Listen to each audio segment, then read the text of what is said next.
오늘 아침 신문 시작합니다. 이번 추석 명절에도 어김없이 과대 포장 등 생활 쓰레기가 급증했지만 단속이 쉽지 않다는 기사 먼저 보겠습니다. 네, 서울신문입니다. 이번 추석 연휴에도 쓰레기와의 전쟁이 반복됐는데요. 실제 추석 연휴 쓰레기 발생량은 지난해 19만 8천여 톤으로 5년 새 1.4배 증가했습니다. 단속 인원이 부족한 연휴 특성상 쓰레기 무단 투기 단속이 어렵기도 하지만 더 큰 문제는 부피가 큰 스티로폼 등 명절 선물의 과대 포장인데요. 포장 내 빈 공간 비율은 50% 이하로 포장 횟수는 1회 이내로 정한 택배 과대 포장 규제는 지난 4월부터 시행됐는데요. 지난 3월 환경부는 관련 업계 준비 미흡과 제품 손상 등의 이유로 2년간 단속을 유예하기로 하고 보냉제나 에어캡 파우치 등에는 규제를 적용하지 않기로 했습니다. 환경단체들은 법 시행까지 2년의 준비 기간이 있었는데 환경부가 단속을 또 유예하면서 환경 정책이 뒷걸음질 치고 있다고 비판했습니다. 다음은 동아일보입니다. 최근 부동산 가격 상승 기대감에 경매학원으로 둔갑한 사기 범죄가 급증하고 있습니다. 경제학원에서 올린 유튜브 영상을 시청한 뒤 부동산 투자에 관심이 생겨 경매학원에 등록했다가 투자금을 사기당하는 사례가 늘고 있는데요. 학원 수강 도중 학원에서 엄선한 매물에 공동 투자를 권유한 뒤 투자금을 입금받은 후 잠적하는 수법입니다. 최근 경기 침체로 부동산 경매 물건이 늘어나고 경매에 대한 관심이 급증하면서 비슷한 사기 범죄가 급증할 가능성이 커지고 있는데요. 올해 상반기 신규로 접수된 경매 물건은 4만 8천 건으로 3년 새 최대치에 달했다고 신문은 전했습니다. 이어서 중앙일보입니다. 헌법 불합치 결정 이후 개정되지 않고 방치돼 무효가 된 법률 조항이 늘었다는 기사입니다.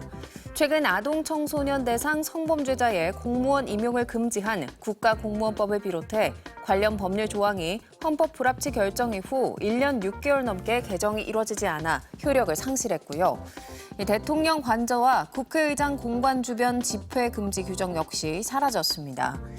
이에 앞서 낙태죄 조항도 2021년 1월 자동 폐지되면서 낙태 처벌은 물론 안전하고 건강한 임신 중지를 할 수 있는 법적 근거가 사라졌는데요. 여야가 정쟁에만 매몰돼 법 개정이 더딘 탓입니다. 당장 1년 내 개정 기한이 도래하는 헌법 불합치 결정 법률 6건 가운데는 8촌 이내 혈족혼을 일률 무효한 민법 규정과 혼외자 출생 신고 관련 법규도 포함돼 있어서 가족 제도의 근간이 흔들릴 수 있다는 우려도 나옵니다. 다음은 서울경제입니다. 코로나19 엔데믹 이후 해외여행이 증가하면서 해외 여행자 보험 신계약 건수가 급증했는데요. 올해 8월 말 기준 11개 손해보험사의 해외여행자 보험 신계약 건수는 173만 5천여 건으로 지난해 연간 규모를 넘어섰습니다. 디지털 손해보험사들이 기존 손보사보다 최대 절반 이하 가격의 상품을 출시하면서 2030 세대 가입을 유도한 것으로 분석되고요. 가입자가 직접 보장 항목을 구성할 수 있거나 사고 없이 안전하게 귀국하는 경우 보험료의 10%를 환급해주는 상품도 인기를 끌고 있습니다. 여기에 손실 관련 지표를 사전에 정하고 지표에 따라 특정 조건을 충족하면 보험금을 지급하는 지수형 보험 도입도 추진되고 있어서 여행자 보험 시장이 더 확대될 전망이라고 신문은 전했습니다. 끝으로 지역신문 기사 보겠습니다. 제주일보입니다.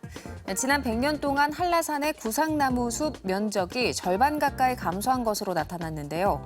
구상나무는 한라산 아고산대에 사는 한국 고유종으로 국제자연보전연맹이 지정한 멸종위기종입니다.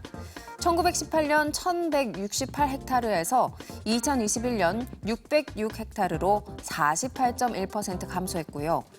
기후변화와 태풍 가뭄 등 자연적인 요인뿐만 아니라 목재 이용과 가축 방목에 따른 인위적인 요인이 복합적으로 작용한 것으로 분석되고 있습니다. 세계유산본부는 2017년부터 구상나무에 대한 종합적인 보전 전략을 수립해서 현재까지 보건기술 개발과 식생 환경 모니터링 등 연구를 진행 중입니다. 지금까지 오늘 아침 신문이었습니다.